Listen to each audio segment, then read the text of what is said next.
Welcome everybody. We're just waiting while people join.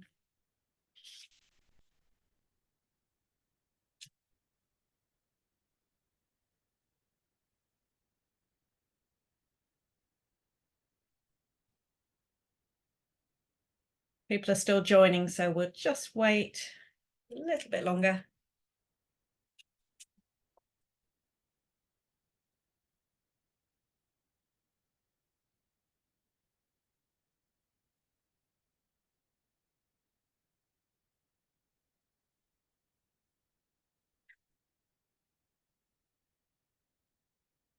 Great, I think we'll get started.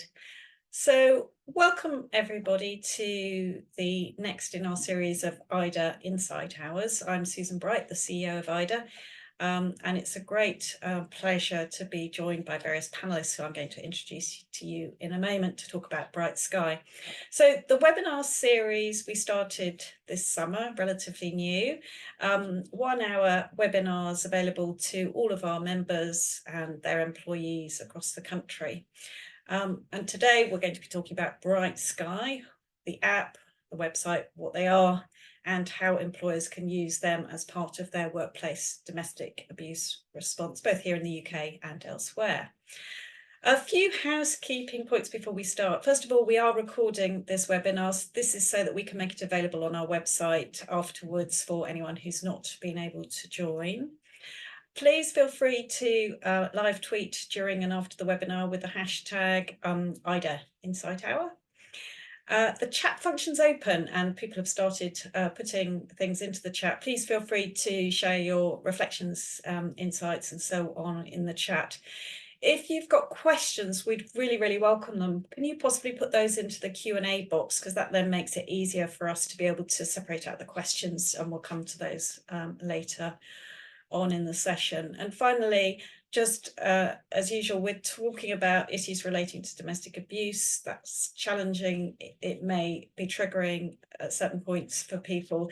So just to say, please take care of yourselves during and after the webinar.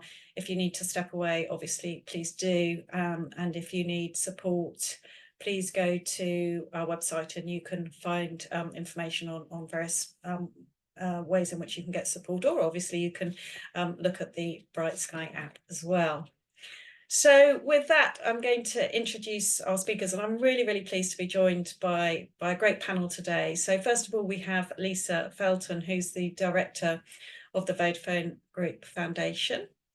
And then we have Phoebe Crowder, who is, got a very long title, Phoebe, the Global Digital Programs Director for Domestic Abuse at the Thames Valley Partnership.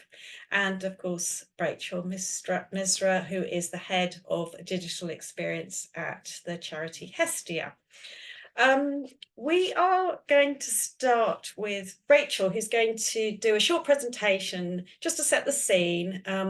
We know that many of you will know about Bright Sky, some of you may not. So to start off with, we thought it would be useful to share what Bright Sky is and its different functionality. So Rachel, over to you.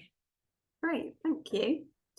Hey everyone, I'm really delighted to be here to give you an overview of Bright Sky. So Bright Sky is a partnership between Hestia, Thames Valley Partnership and the Vodafone Foundation. So the primary goal of Bright Sky as an app is really around getting people to safety faster. So people who are experiencing domestic abuse. So we want the users of Bright Sky really to know what domestic abuse is and be able to spot the signs of abuse, gain confidence in having conversations around domestic abuse, and also understand what help is available. So the content and the functionality within the app is all like really geared towards these three main aims. So I'm just going to go through some of the functionalities of the app in a little bit more detail. So as a more interactive way and a more digestible way to really consume some of the ways that domestic abuse can manifest, we distilled this content into a questionnaire which helps people to spot the different ways that abuse can present. And so it goes through a range of 12 questions and also some information to understand the question. So examples of what it can look like in kind of each different key area. There is a journal to help gathering evidence against perpetrators, and this really came from feedback from survivors when we co-developed the app, who said, you know, previously they had been, for example, writing evidence in notepads and leaving them around the house. So this was suggested as a way to strengthen the safety around capturing evidence.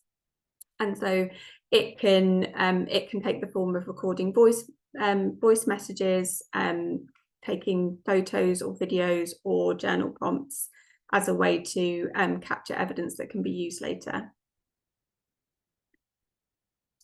One of the really important features of Bright Sky, and kind of one of the key things that we look to, is shorten that time between when a person experiencing abuse reaches out for support. So we have a directory which highlights the support services available. And so it can highlight the services that are close to you, and also, and we're going to be doing a little bit more to strengthen this, but you can filter based on kind of individual requirements that you might have, for example, if you're leaving with your children or your pets. And so, yeah, so this really gives people an understanding of what help is around them. There are also guides across the app. This is really some of the most used content. So it really explores like quite a wide range of content, including different types of abuse, stories of people who have experienced abuse, advice on leaving, and we're constantly reviewing this content and seeing how we can expand it. So just to give you a little bit of a snapshot, Bright Sky Global in the UK, and just to say Bright Sky is in 13 countries. And so since 2018, so we've had over 221,000 downloads of Bright Sky. As mentioned, our domestic abuse guides, some of the most viewed content, so 385,000 uses of those. 213 completions of the Are You at Risk questionnaire, almost 54,000 uses of the journal, and almost 92,000 uses of the location directory. And just to say, so Bright Sky is available for download across the Apple Store and Google Play Store.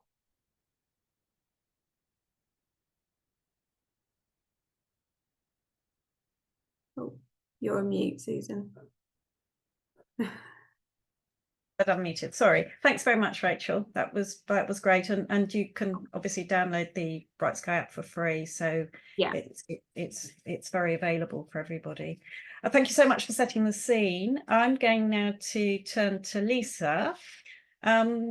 Lisa, first of all, I should say congratulations on becoming director of Vodafone Group Foundation earlier this year. It's a very exciting role, but I thought maybe starting off and sharing with everybody a little bit more about the Vodafone Foundation and the work that you do. Absolutely, happy to, and thank you for inviting me along to the session.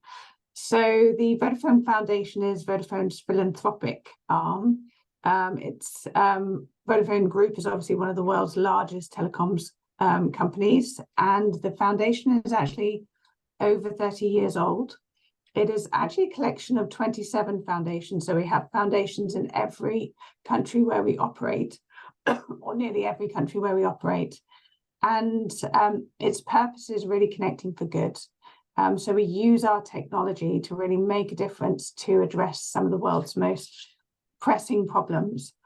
So we're really operating in 4 key areas. One is health, one is education, then there is disaster response, and the 4th one where this fits into is our Apps Against Abuse program, really dealing with social inclusion however we can. So just to give you an example of a couple of the programs that we run and the scale of the organization and what we're trying to achieve through partnerships, because partnerships are absolutely at the essence of how we work, which is how we work with TVP and also with Hestia here.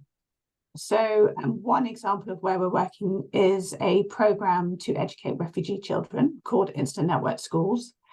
The issue that we're trying to address in this one is that almost half of all refugee children are out of school. So we've worked with UNHCR to launch our Instant Network Schools to provide a quality digital education. And we provide a school in a box, which is basically connectivity, content, devices, solar, teacher training. And we've rolled that out to 6 countries, reaching over 250,000 students. Another program which has a similar level of scale is our Mama program. So this is, again, a program which very much came from a pressing need in Tanzania, really around the lack of emergency transport to hospitals for women in childbirth. And every 2 minutes a woman dies in childbirth. 70% of those deaths are in sub-Saharan Africa. So we worked with USAID, with the local governments and health professionals to create a Mama, which basically uses mobile technology to create a network of local taxi drivers to ensure women actually get to access emergency support. And we've rolled that up nationally in Tanzania, in Lesotho. We're now rolling out in Kenya, and it's reduced maternal mortality by more than 38%. And what's absolutely at the heart of these programs, and also when we come to talk about domestic violence, is that we really try and drive sustainable, scalable programs in partnerships with absolute experts in the field. So that's really important to us. We also try and reach across into our companies to make a difference. So it's not just about for domestic violence, what we do externally, we try and reflect that internally. As you know, as you've covered, I think, on previous webinars, we have very strong company policies. We're one of the first companies to provide a global policy specifically designed to support survivors of domestic violence. So that gives you a quick overview of what the foundation is. Brilliant. Thanks, Lisa. And I think it's really helpful for people to have that sort of context of what you're doing more broadly. So coming to Bright Sky and taking us back to, it being founded in 2018, can you tell us a little bit about how Bright Sky came about? What problem were you trying to solve? Absolutely. So again, actually, we've been working in this area for more than 10 years. And it began in Spain, actually, where the only solution for survivors of domestic violence who were at high risk of violence was a fixed line alarm button, basically embedded in the home. And what it meant is that women became effectively trapped in their own houses. They didn't feel safe to leave. So the Red Cross asked us for help, asked us to use our technology to create a solution using mobiles to allow women to be able to leave their house safely. So we developed TechSafe, which was a mobile. You could press a specific button on that, hold it for 3 seconds, and it could connect with controllers. The Red Cross operate a very similar service to 999 controllers. And it would activate a microphone so they could hear what was going on, and it would also activate help being sent out to support that high-risk person. And we brought that to the UK. We rolled that out with TBP across the UK. And since then, it's been scaled up across a number of countries. And it had amazing results in terms of reducing fear, giving women a sense of freedom. But I think our concern was that this was only the tip of the iceberg. We know 1 in 3 women suffer abuse in their lives. And we also know, on average, that there are 35 assaults before a woman calls the police. So we really wanted to step in at an earlier stage and try and prevent a lot of the suffering that was happening. So we partnered with Hestia to develop Bright Sky. And as we heard, it helps people self-assess their relationships, helps them keep a journal, which is very useful for evidence. And it provides that information on local services, which is absolutely critical. And, we've had great success in the UK, as Rachel mentioned, but actually over the 13 countries, we've had over 800,000 downloads. So it's had a huge amount of impact across the world. And we're always looking to innovate. So we're looking forward what else we can do in this space, how else our technology can help going forwards. And thank you, Lisa. And how in practice do the three organisations work together? Because it may be a little bit confusing for people to think, well, you've got the Vodafone Foundation, you've got Hestia, you've got Thames Valley Partnership. How does that work in practice in terms of rolling the product out, developments and so forth, and making sure that people, know how to use it?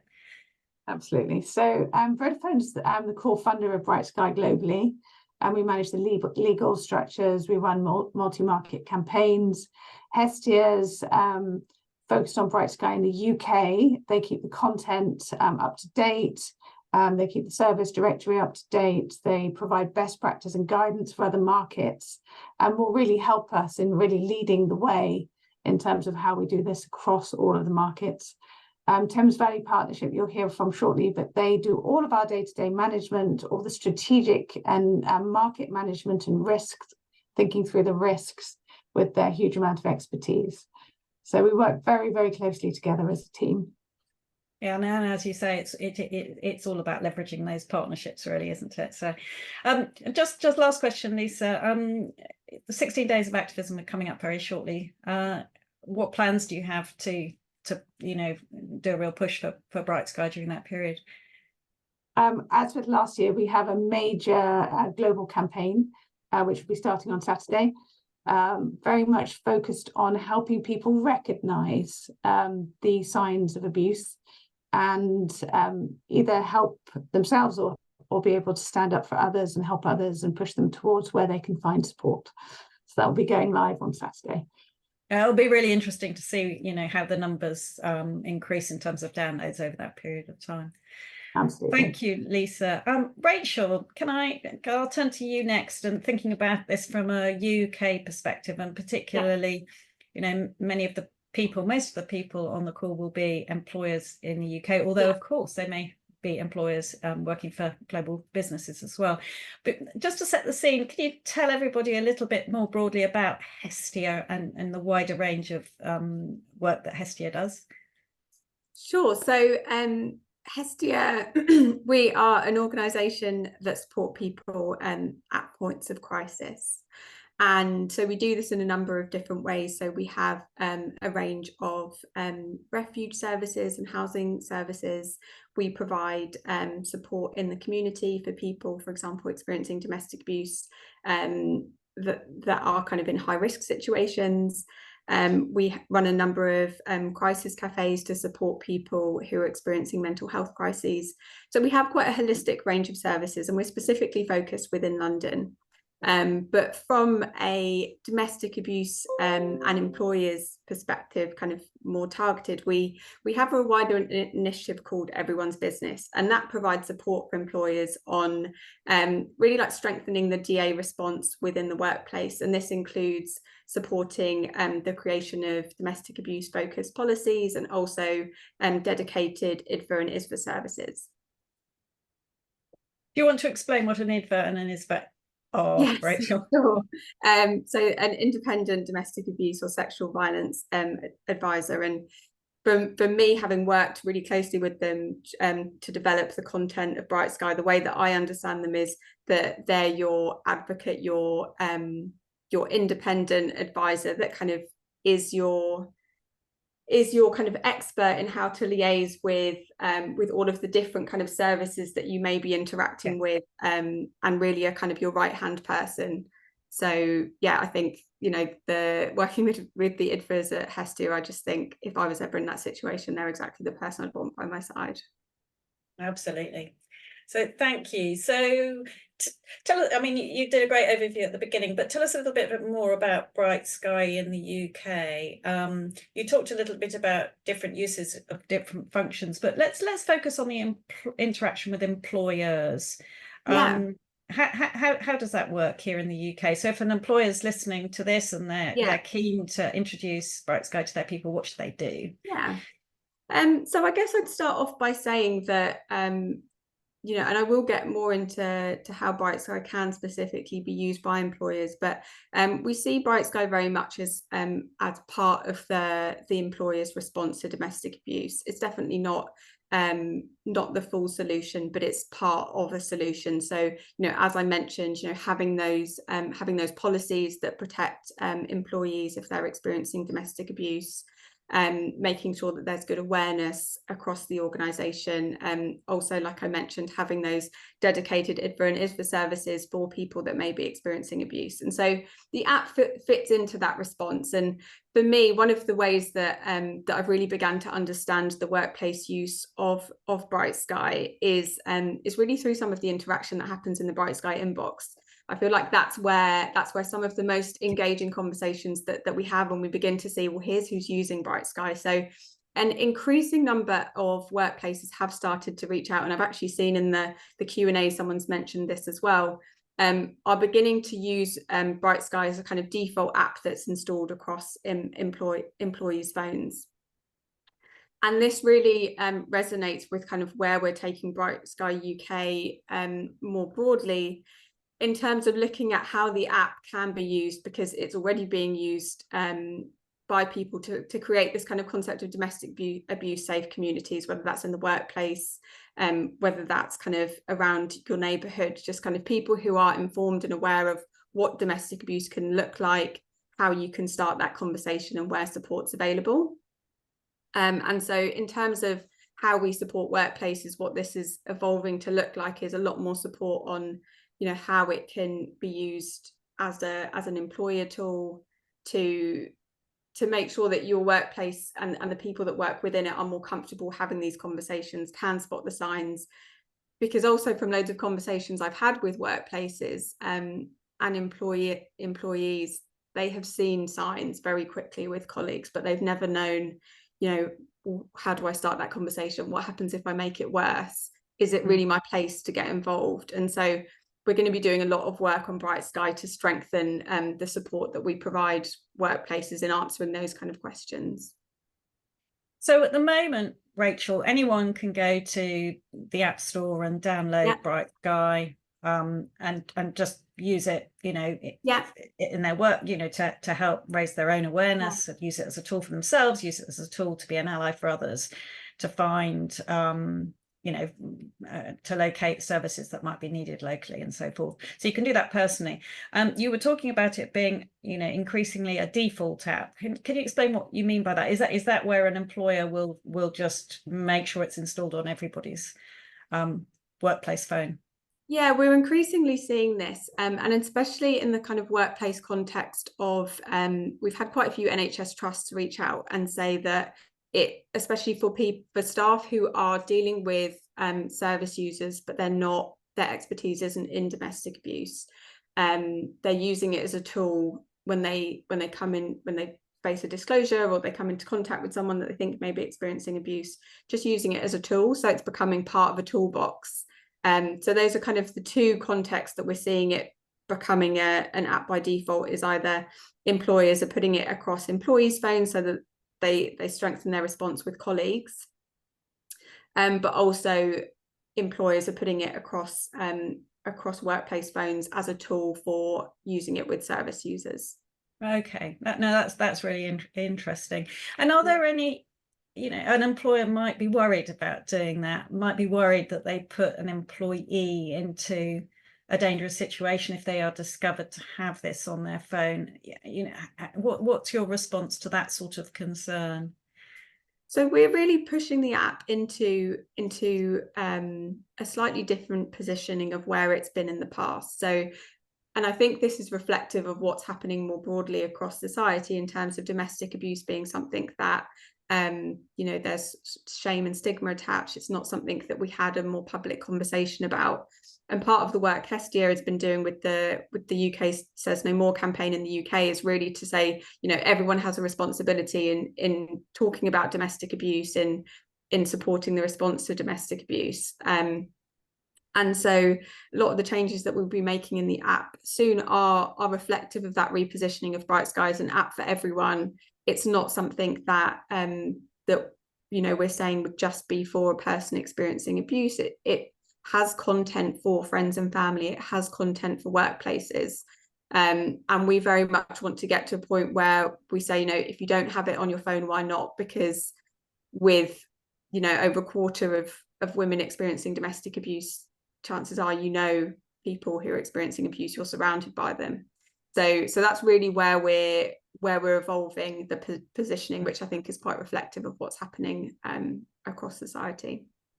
Yes, and as you rightly say, the numbers are really frightening. 1 in 4 women and 1 in 6 to 7 men as well. And obviously this is a workplace solution, or it can be used as a workplace, part of workplace response for all employees. Lisa, you put in the chat that there's also a website version. You put your hand up and you've probably got something else to say as well, but would you mind just sharing a little bit about the website version and the differences, as well as whatever else you wanted to comment on? Yes, I'll let Rachel comment on that, but I just wanted to also support what she was saying in relation to recognizing the signs and being aware of what to recognize. And just going back to your question on the campaign, we're very much focusing this year on what coercive control can look like, what financial control can look like. There's very different ways in which this can manifest. And I just think people aren't generally aware. There's all of these tools and these campaigns provide a really useful service in terms of helping them become aware and then helping them to be allies, which is really essential. But sorry, Rachel, why don't you talk to the website? You're probably better talking about that. So I think the website has quite a unique role in providing support to people who maybe don't feel comfortable in having the app on their phone. And so we're also going to be doing a lot of work on the website to look at what is that kind of unique journey that someone that will use the website who maybe doesn't want to have the app on their phone, what does that different use case look like?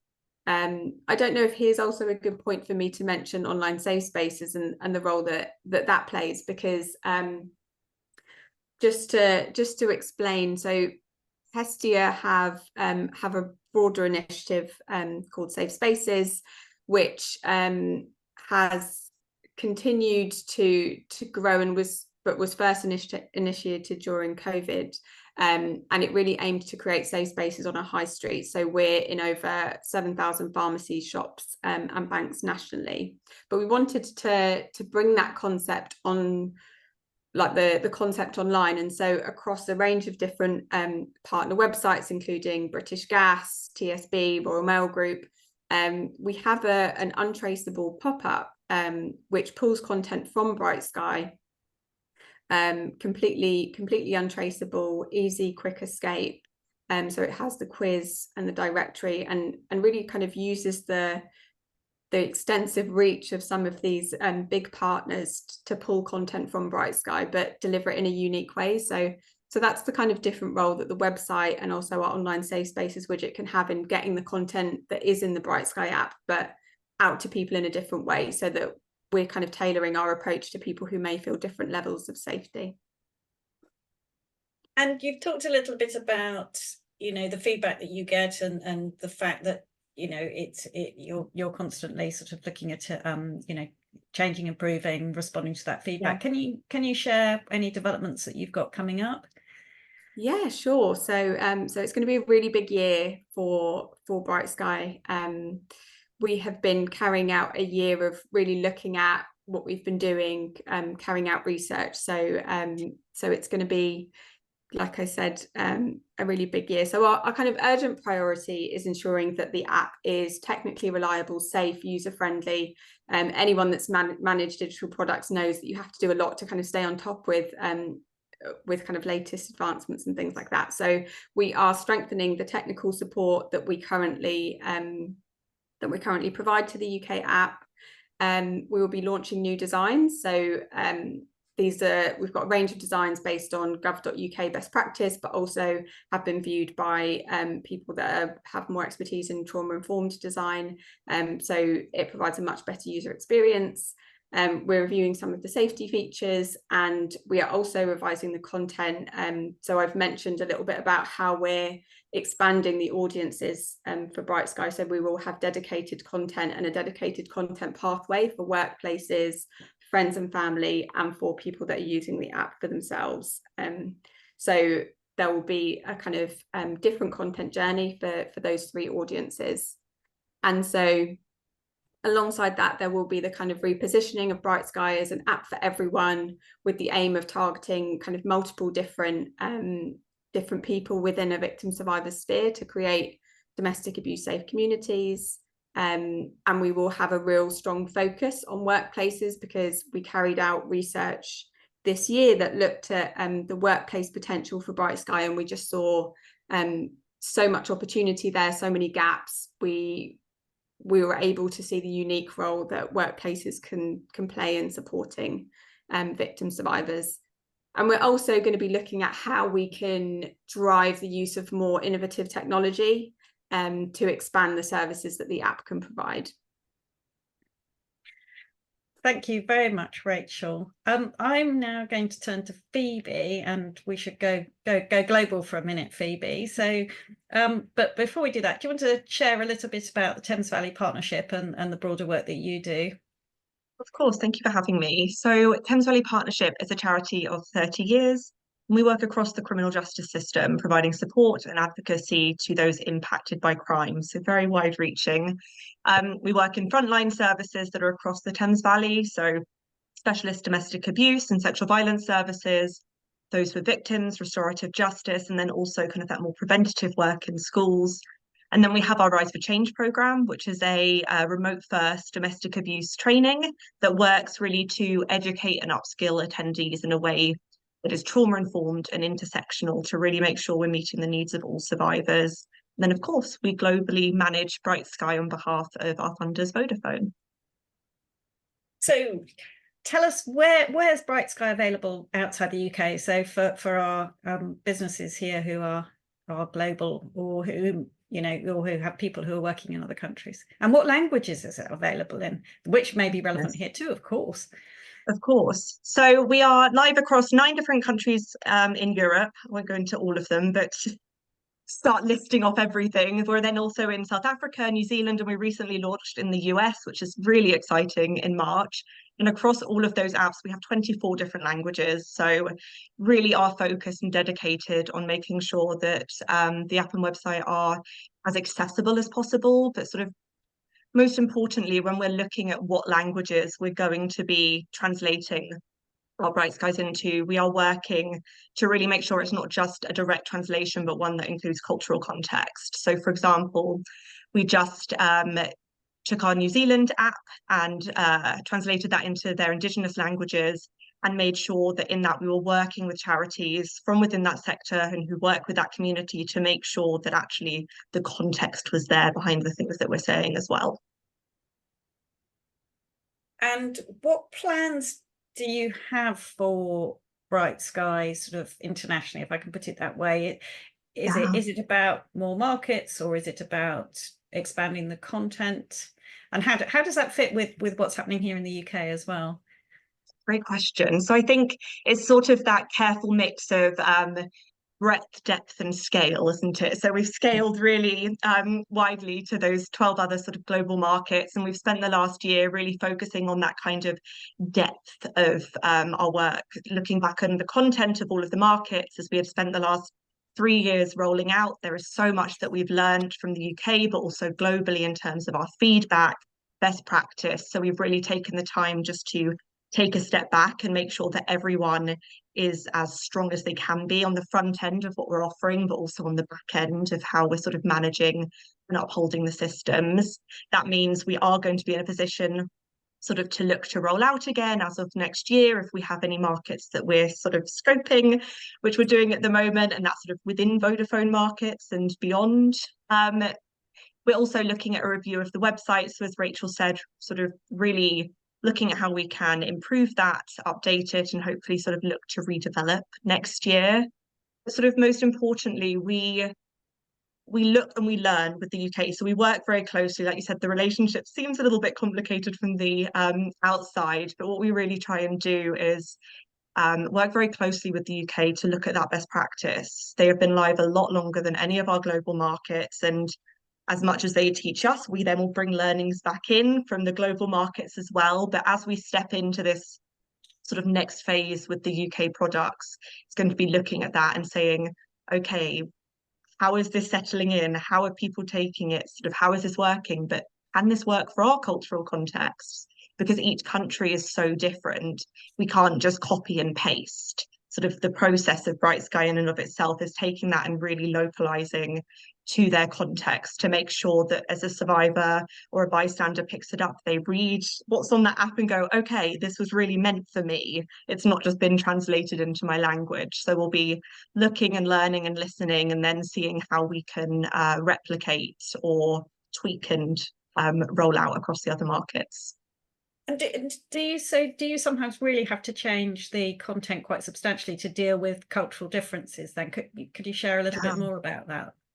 Yeah, all of it's changed quite substantially. So we really work, we have sort of a base content template, as we call it, from the UK. But then what we do in each global market is we build a team of experts. So we have the Vodafone Foundation market at the centre, sort of there containing and holding everything and working with us.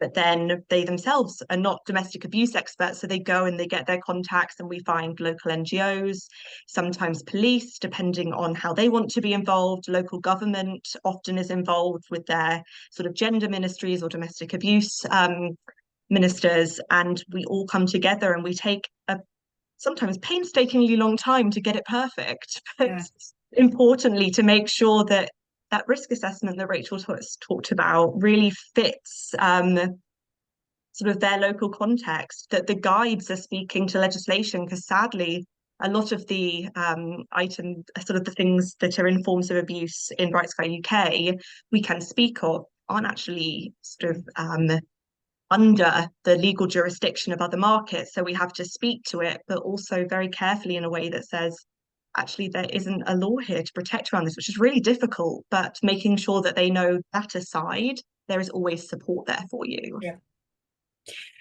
And how as a user, how would someone in any market, perhaps have feedback to help, develop Bright Sky further? How would people go about sharing any feedback that they might have from their personal use of Bright Sky? Of course. So we actually, a couple of years ago now, redesigned the app, and in that put in a feedback section because we wanted people to be able to come and sort of tell us. So in that there are some set questions where someone can anonymously submit sort of their numbered ratings on various different aspects that we know are important.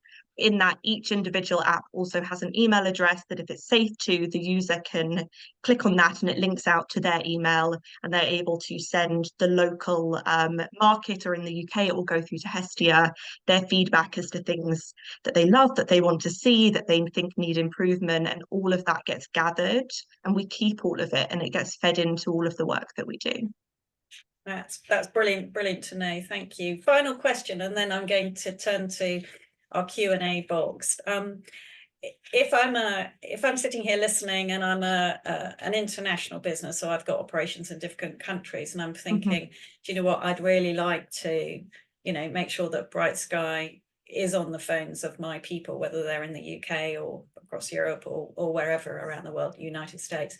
What do I do? Because that's a bit of an undertaking. Who do I come and talk to about doing that? And is there some training available for people as to how to use Bright Sky? Because you can imagine there's a whole rollout process that a business will be thinking about. Of course. Well, your first port of call would be me. Please come. I'm so happy to have those conversations. And then what we'll do is, depending on where the global business is available, we will sit and we will look at what we can support you with. Yes, there is training available. We actually went through quite an extensive process this year with all of our markets through sort of a train the trainer process. So I have a member of my team who is very skilled in Bright Sky and has done training on it for a long time, and we have provided all of that upskilling to people across each market so that we can provide it in different languages to make sure that we can meet everyone working as a global team. And yes, essentially we can support you in that look, sort of have a bit of a discussion about risk, whether it's appropriate for you and how that might be packaged up sort of in a sort of bigger package of care for you supporting your workforce around domestic abuse. And actually with some of our markets, we're in the process of actually just rolling out very soon a new page, which is to support employers with some key information on the website. So there's going to be a lot more there to support those international employers. But yes, please do send me an email, come through to me. I'm really excited to talk to you about it. Great, thank you. So we've got lots of questions coming through in the Q&A box, so I'll try and start with some of those. First one for you, Rachel. Do you notice particular times when downloads of the app peak, or there's more activity around the app? I mean, I'm guessing that will be off the back of the sorts of campaigns that Lisa's talking about, or maybe particular times of the year. I don't know. Do you see anything? You're on mute at the moment, Rachel. Sorry. Yeah, definitely the campaigns that we run in collaboration with Vodafone are by far our biggest peak. And I think, you know, like any digital product, the more that you promote them, the more that you raise awareness, the more usage that you will get.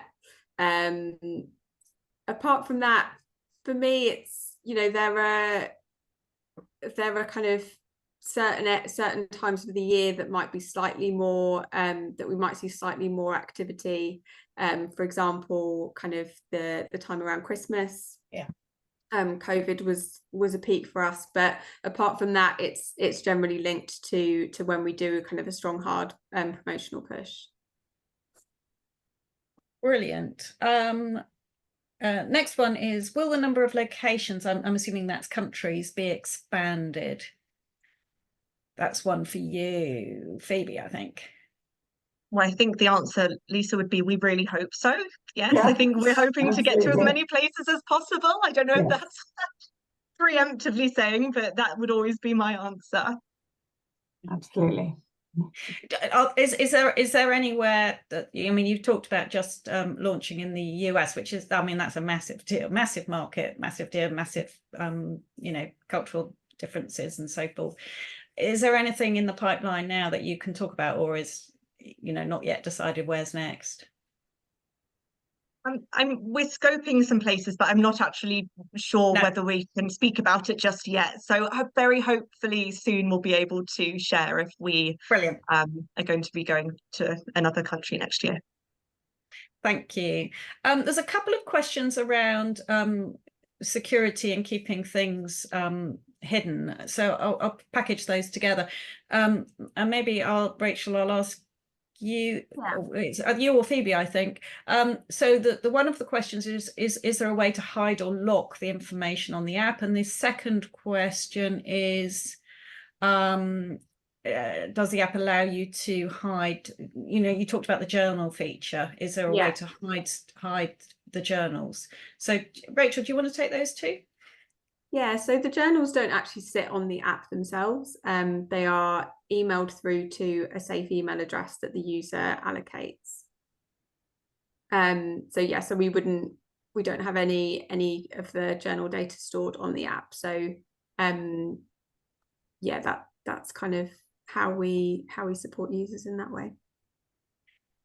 Okay, thank you. Oops, it's all bouncing around a bit on my Q&A.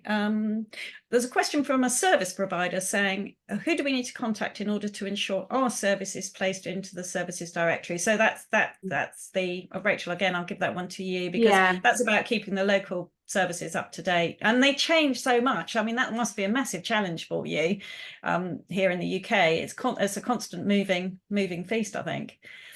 Yeah, so I will paste the link in the chat for the form that we have for people to add new services. So we just kind of ask for a range of different information about the service type. Yeah, every year we go through the process of asking partners to update their details. We also go on an exploration mission to find new services and add them to our directory. So it is a fairly big effort, but it's one of the most useful parts of the app. So we do put a lot of resource into supporting.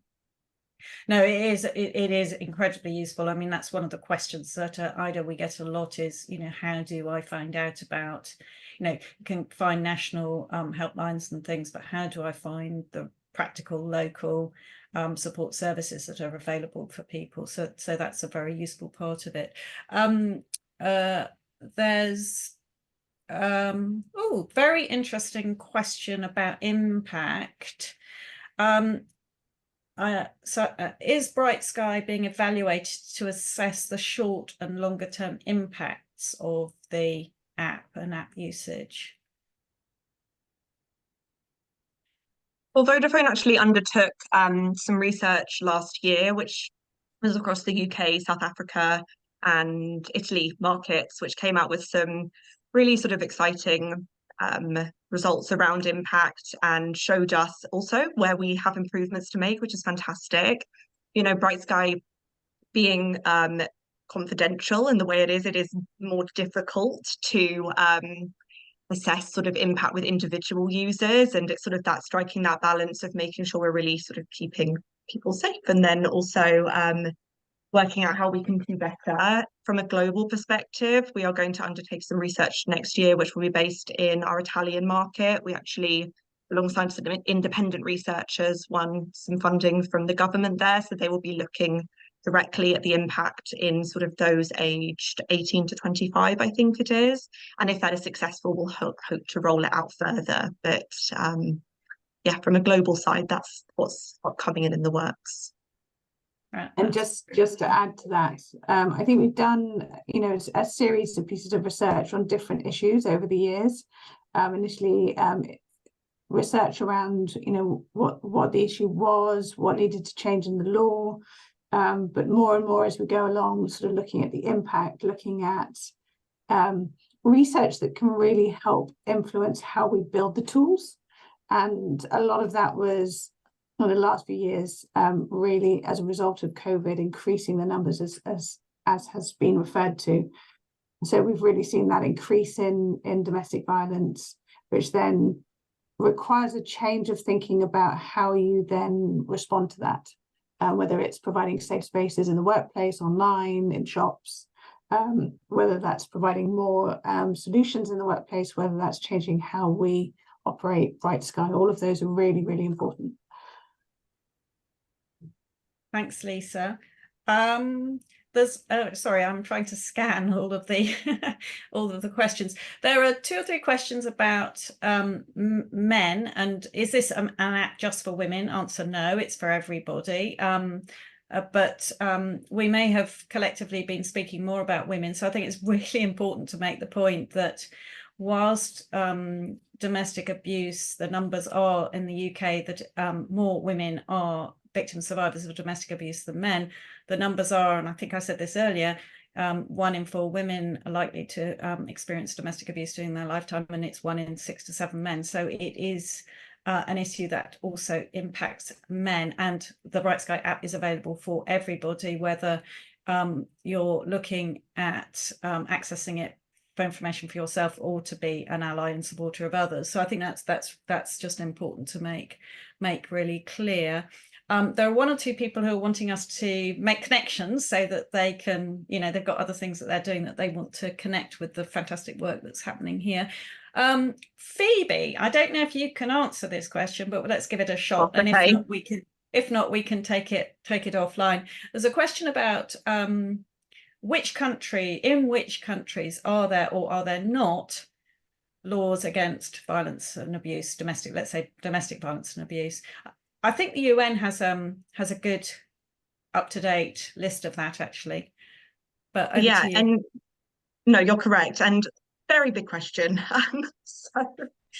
If we're talking about the markets of which Bright Sky is in, because otherwise we'll go country by country, we'll be here for days, if not weeks. All of them have some form of legislation, but it is not necessarily to the extent of which we have in the UK. I think the UK in many ways is leading in sort of really inputting sort of tighter controls, such as sort of talking about coercive control very specifically in law, whereas actually in a large majority of our markets, that isn't there yet. So we really struggle finding that very fine line, like I said earlier, of acknowledging that this abuse exists, despite the fact it doesn't actually sit in legislation, and making sure that those supporting survivors or survivors themselves understand that that abuse is no less real than any other, just because the laws have not sort of caught up yet with what our understanding of domestic abuse is. I'd be happy to have a sort of more in-depth conversation about it if whoever wrote that question wants to reach out to me, but sort of a high level, that sort of covers it, I think. Thank you, Phoebe. Of course. Let's try and pick up a couple more.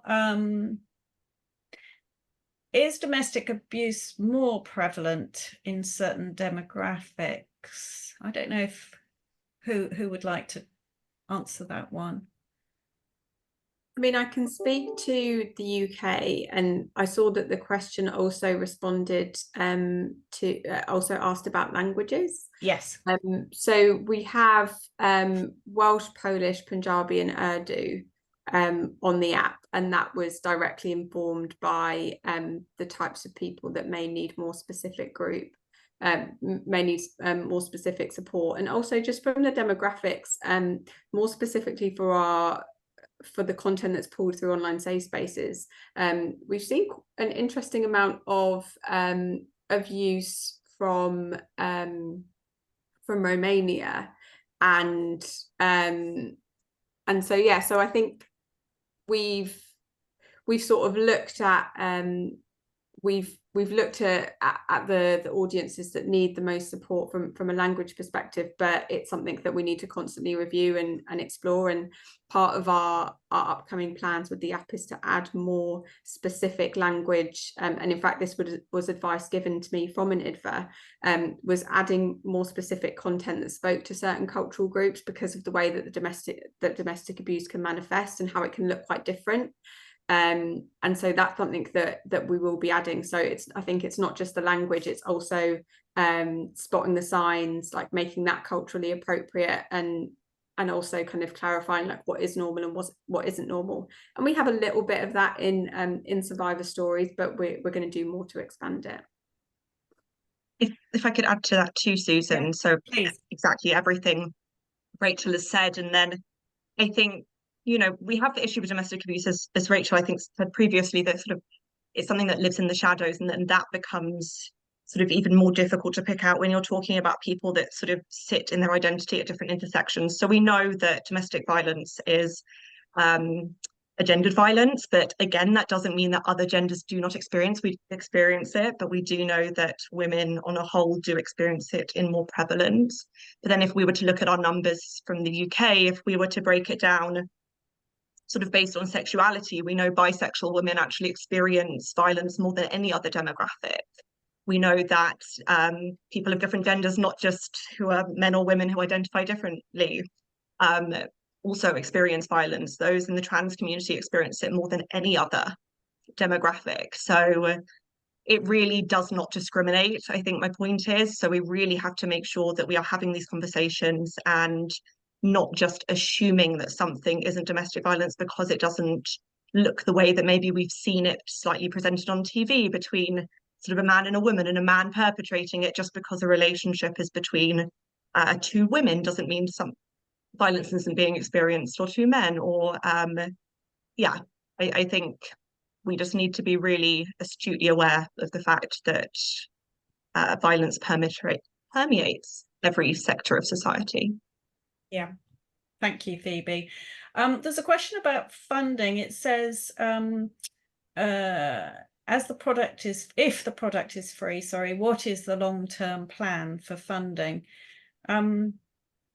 Lisa, is that one I can hand to you? Yes, so like I say, we have been involved in this area for a long time.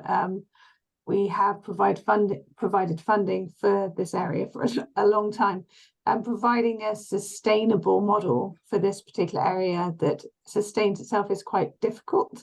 Having said that, that's exactly what we did manage to do with TechSafe, which is now, you know, formally sustainable and scaled into the police forces.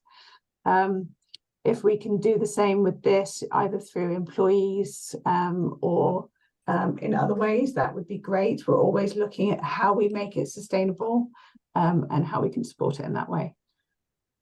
Thank you. Just a last couple of, you interesting comments from an employer perspective. We're keen to roll the app out on work phones, but we'd love to have some content for our intranet which introduces the app. I've not been able to find anything like this. Does it exist, or could it be created? So is there anything like that, or is that something, Rachel, I'll give you that question. Yeah, so definitely we have, if you want, I know, again, I'll drop the email in the chat, but if you want to reach out to our Everyone's Business team, we have kind of overview content of Bright Sky, like launch content. We also have the online safe spaces widget, which can be installed on intranets. And so that pulls some of the content from Bright Sky directly onto your intranet and is untraceable. So I'll pop the email into the chat, and then do feel free to reach out and we can help you. Thanks. And then the same person adds a comment which I think is just useful to share in case people haven't spotted it, which is we're primed and prepped to have the app removed from a work phone if there's a danger to the staff member concerned. So that's just a useful thing, I think, to share. I'm conscious that we're nearly done for time. I just want to ask one last question of each of you, which is, what action, you've got employers on the phone. What action would you each like an employer to take, following this webinar? Lisa, may I come to you first, and then Phoebe, and then Rachel? Absolutely. I'm really happy to have that question. So ideally, have your own global policy and use Bright Sky to support employees in understanding how to spot the signs of domestic abuse. As someone coming in relatively new into this area, it's been extraordinarily helpful for me. I know it's extraordinarily helpful for many, many others. So I'd really encourage you. I don't think, it should be forced onto employees, but as a tool, as an option, it's really helpful. Thank you. Phoebe? I could go the easy route and just go download Bright Sky, but I think that's been said in the last hour. So I think I'll go with sort of start a conversation. As we've sort of said throughout this webinar, domestic abuse lives and thrives in the shadows. So by standing up and sort of showing up as employers and saying you aren't afraid to speak out and speak up for survivors, I don't think I can sort of say enough how much difference that can make to a survivor's experience and them actually reaching the support they need sooner. Rachel? Yeah, so I just popped down there and reached my phone because Lisa really kindly invited us to an event where they presented some stats, which I don't usually get tearful at infographics, but these ones really got to me. And so some research that Vodafone carried out, I think it was with KPMG, looked at the impact of domestic abuse and domestic violence at work. And so some stats that I had here is, 80 million working women affected, 4 million lost out promotions on work, 38% of survivors suffered from reduced productivity, and 1.6 billion in economic output was lost each year. And so I think, this coupled with the research that we've been carrying out on workplaces, like really for me is strengthening the kind of conviction that workplaces have such a strong role in supporting employers, not just because they're uniquely placed, but because it's beneficial to you as a workplace anyway. And so for me, it would be, it's a holistic approach. It's not just Bright Sky. It's not just policies. It's really thinking about the multiple ways that you can support your employees that are going through this, or your service users that you come into contact through work. So yeah, please reach out to our team if you want any support. It's exactly what they're designed to do. But I'd say really think about that holistic approach, not just for the people experiencing abuse, but also just for the benefit of your workplace and your, what your company aspires to deliver. Thank you all very much. Thank you to the panelists. Thank you to all of our audience for joining us. That's the last Insight Hour for 2023. Just to invite you all to look out for Insight Hours in 2024. We have the first one set for January. It's on the 30th of January. It's going to be a really tough subject. It's about domestic homicide reviews and what they have to do with employers, and we'll be joined by Advocacy After Fatal domestic abuse to share some insights into the impact of domestic homicide on colleagues and workplaces. So that's going to be it's a tough one, but a really important subject, and we invite anyone who wishes to join us then on the 30th of January. There'll be a link probably coming up in the chat. So thank you all for joining us. I look forward to seeing you next time. And again, thank you, Lisa. Thank you, Phoebe. Thank you, Rachel, for sharing everything today. Thanks a lot. Bye, everyone. Bye-bye. Thanks, bye.